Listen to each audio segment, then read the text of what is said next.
عقل والوں کے لیے نصیحت ہے۔ بھلا جس شخص کا سینہ اللہ نے اسلام کے لیے کھول دیا ہو سو وہ اپنے پروردگار کی طرف سے روشنی پر ہو، تو کیا وہ سخت دل کافر کی طرح ہو سکتا ہے؟ پس ان پر افسوس ہے جن کے دل اللہ کی یاد سے غافل اور سخت ہو رہی ہیں، اور یہی لوگ سراسر گمراہی میں ہیں۔ اللہ نے نہایت اچھی باتیں نازل فرمائی ہیں، یعنی کتاب جس کی آیتیں باہم ملتی جلتی ہیں اور دہرائی جاتی ہیں۔ جو لوگ اپنے پروردگار سے ڈرتے ہیں ان کے بدن کے رونگٹے اسے سن کر کھڑے ہو جاتے ہیں، پھر ان کی کھالیں نرم ہو جاتی ہیں اور دل بھی نرم ہو کر اللہ کی یاد کی طرف متوجہ ہو جاتی ہیں۔ یہی اللہ کی ہدایت ہے، وہ اس سے جس کو چاہتا ہے ہدایت دیتا ہے، اور جس کو اللہ گمراہ رہنے دے اس کو کوئی ہدایت دینے والا نہیں۔ بھلا جو شخص قیامت کے دن اپنے چہرے پر برے عذاب کو روکتا ہو، کیا وہ ویسا ہو سکتا ہے جو چین میں ہو؟ اور ظالموں سے کہا جائے گا کہ جو کچھ تم کرتے رہے تھے اب اس کے مزے چکھو۔ جو لوگ ان سے پہلے تھے انہوں نے بھی تکذیب کی تھی، تو ان پر عذاب ایسی جگہ سے آ گیا کہ ان کو خبر ہی نہ تھی۔ پھر ان کو اللہ نے دنیا کی زندگی میں رسوائی کا مزہ چکھا دیا، اور آخرت کا عذاب تو بہت ہی بڑا ہے۔ کاش یہ سمجھ رکھتے۔ اور ہم نے لوگوں کے سمجھانے کے لیے اس قرآن میں ہر طرح کی مثالیں بیان کی ہیں تاکہ وہ نصیحت حاصل کریں۔ یہ قرآن عربی ہے جس میں کوئی عیب اور اختلاف نہیں، تاکہ وہ ڈر مانے۔ اللہ ایک مثال بیان کرتا ہے کہ ایک شخص ہے جس میں کئی آدمی شریک ہیں مختلف مزاج کے، اور ایک آدمی پورے کا پورا ایک شخص کا غلام ہے۔ بھلا دونوں کی حالت برابر ہے؟ نہیں، الحمدللہ، مگر یہ اکثر لوگ نہیں جانتے۔ اے پیغمبر، تم بھی مرنے والے ہو اور یہ بھی مرنے والے ہیں، پھر تم سب قیامت کے دن اپنے پروردگار کے سامنے جھگڑو گے۔ پھر اس سے بڑھ کر ظالم کون جو اللہ پر جھوٹ بولے اور سچی بات جب اس کے پاس پہنچ جائے تو اسے جھٹلائے۔ کیا جہنم میں کافروں کا ٹھکانہ نہیں ہے؟ اور جو شخص سچی بات لے کر آیا اور جس نے اس کی تصدیق کی وہی لوگ متقی ہیں۔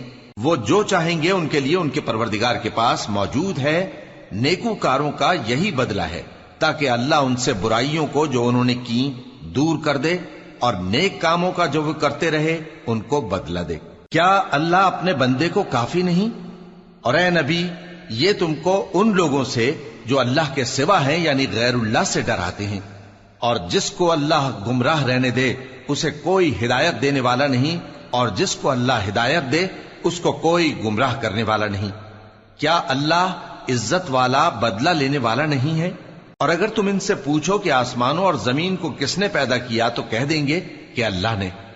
کہو کہ بھلا دیکھو تو جن کو تم اللہ کے سوا پکارتے ہو، اگر اللہ مجھ کو کوئی تکلیف پہنچانی چاہے تو کیا وہ اس تکلیف کو دور کر سکتی ہیں؟ یا اگر وہ مجھ پر مہربانی کرنا چاہے تو کیا وہ اس کی مہربانی کو روک سکتے ہیں؟ کہہ دو کہ مجھے اللہ ہی کافی ہے، بھروسہ رکھنے والے اسی پر بھروسہ رکھتے ہیں۔ کہہ دو کہ اے قوم، تم اپنی جگہ عمل کیے جاؤ، میں اپنی جگہ عمل کیے جاتا ہوں۔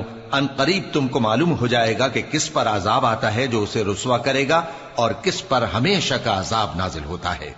ہم نے تم پر یہ کتاب لوگوں کی ہدایت کے لیے سچائی کے ساتھ نازل کی ہے، تو جو شخص ہدایت پاتا ہے تو اپنے بھلے کے لیے، اور جو گمراہ ہوتا ہے تو گمراہی سے اپنا ہی نقصان کرتا ہے۔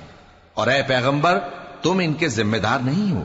اللہ لوگوں کے مرنے کے وقت ان کی روحیں قبض کر لیتا ہے، اور جو مرے نہیں ان کی روحیں سوتے میں قبض کر لیتا ہے۔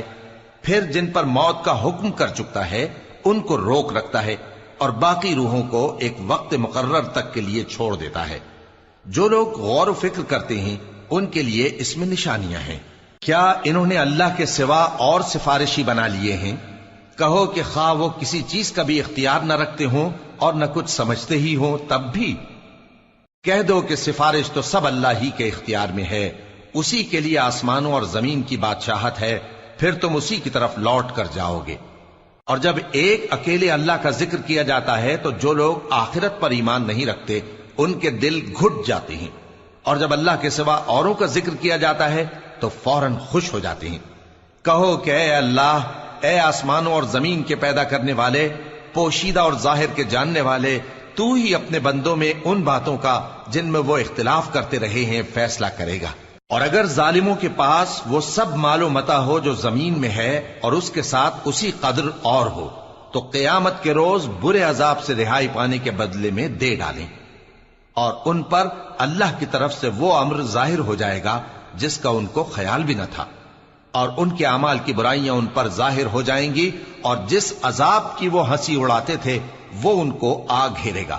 سو جب انسان کو تکلیف پہنچتی ہے تو ہمیں پکارنے لگتا ہے، پھر جب ہم اس کو اپنی طرف سے نعمت بخشتے ہیں تو کہتا ہے کہ یہ تو مجھے میرے علم و دانش کے سبب ملی ہے۔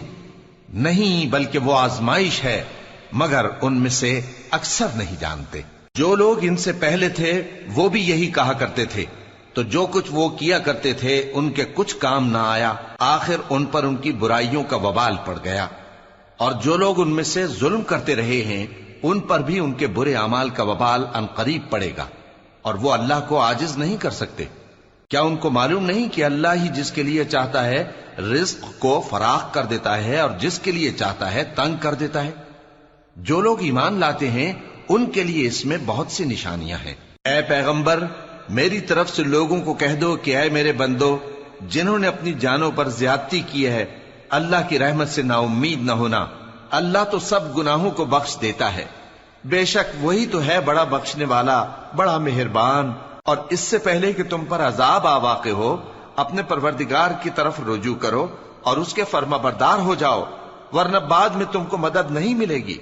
اور اس سے پہلے کہ تم پر ناگہاں عذاب آ جائے اور تم کو خبر بھی نہ ہو، اس نہایت اچھی کتاب کی جو تمہارے پروردگار کی طرف سے تمہاری جانب نازل ہوئی ہے پیروی کرو۔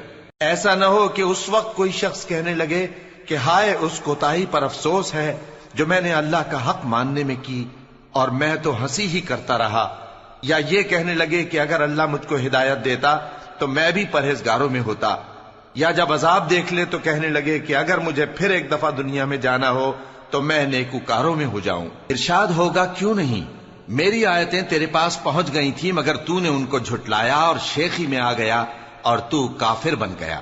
اور اے مخاطب، جن لوگوں نے اللہ پر جھوٹ بولا تم قیامت کے دن دیکھو گے کہ ان کے چہرے سیاہ ہو رہے ہوں گے۔ کیا تکبر کرنے والوں کا ٹھکانہ دوزخ میں نہیں ہے؟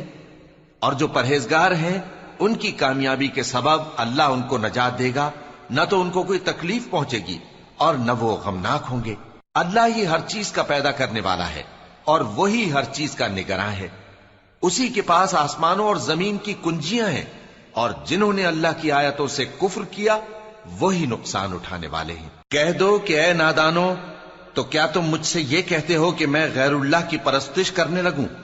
اور اے پیغمبر، تمہاری طرف اور ان پیغمبروں کی طرف جو تم سے پہلے ہو چکے ہیں یہی وہی بھیجی گئی ہے کہ اگر تم نے شرک کیا تو تمہارے اعمال برباد ہو جائیں گے اور تم نقصان اٹھانے والوں میں ہو جاؤ گے، بلکہ اللہ ہی کی عبادت کرو اور شکر گزاروں میں رہو۔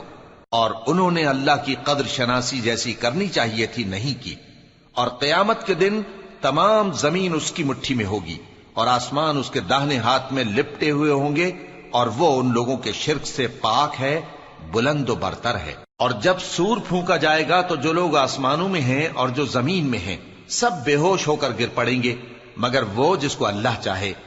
پھر دوسری دفعہ سور پھونکا جائے گا تو فوراً سب کھڑے ہو کر دیکھنے لگیں گے، اور زمین اپنے پروردگار کے نور سے چمک اٹھے گی اور اعمال کی کتاب کھول کر رکھ دی جائے گی، اور پیغمبر اور دوسرے گواہ حاضر کیے جائیں گے، اور ان میں انصاف سے فیصلہ کیا جائے گا اور ان کے ساتھ بے انصافی نہیں کی جائے گی۔ اور جس شخص نے جو عمل کیا ہوگا اس کو اس کا پورا پورا بدلہ مل جائے گا، اور جو کچھ یہ کرتے ہیں اس کو سب کی خبر ہے۔ اور کافر گروہ گروہ کر کے جہنم کی طرف ہانکے جائیں گے، یہاں تک کہ جب وہ اس کے پاس پہنچ جائیں گے تو اس کے دروازے کھول دیے جائیں گے، اور اس کے داروغہ ان سے کہیں گے کہ کیا تمہارے پاس تمہیں میں سے پیغمبر نہیں آئے تھے جو تم کو تمہارے پروردگار کی آیتیں پڑھ پڑھ کر سناتے اور تمہارے اس دن کے پیش آنے سے تمہیں ڈراتے تھے؟ وہ کہیں گے کیوں نہیں، لیکن کافروں کے حق میں عذاب کا حکم ثابت ہو چکا تھا۔ کہا جائے گا کہ دوزخ کے دروازوں میں داخل ہو جاؤ، ہمیشہ اس میں رہو گے، سو تکبر کرنے والوں کا برا ٹھکانہ ہے۔ اور جو لوگ اپنے پروردگار سے ڈرتے ہیں ان کو گروہ گروہ کر کے بہشت کی طرف لے جایا جائے گا، یہاں تک کہ جب وہ اس کے پاس پہنچ جائیں گے اس حال میں کہ اس کے دروازے کھولے جا چکے ہوں گے اور اس کے داروغہ ان سے کہیں گے کہ تم پر سلام ہو، تم بہت اچھے رہے، اب اس میں ہمیشہ کے لیے داخل ہو جاؤ۔ اور وہ کہیں گے کہ اللہ کا شکر ہے جس نے اپنے وعدے کو ہم سے سچا کر دیا اور ہم کو اس زمین کا وارث بنا دیا، ہم بہشت میں جہاں چاہیں رہیں، تو اچھے عمل کرنے والوں کا بدلہ بھی کیسا خوب ہے۔ اور تم فرشتوں کو دیکھو گے کہ عرش کے گرد گھیرا باندھے ہوئے ہیں اور اپنے پروردگار کی تعریف و تسبیح کر رہے ہیں، اور ان میں انصاف کے ساتھ فیصلہ کر دیا جائے گا اور کہا جائے گا کہ ہر طرح کی تعریف اللہ ہی کے لیے ہے جو تمام جہانوں کا مالک ہے۔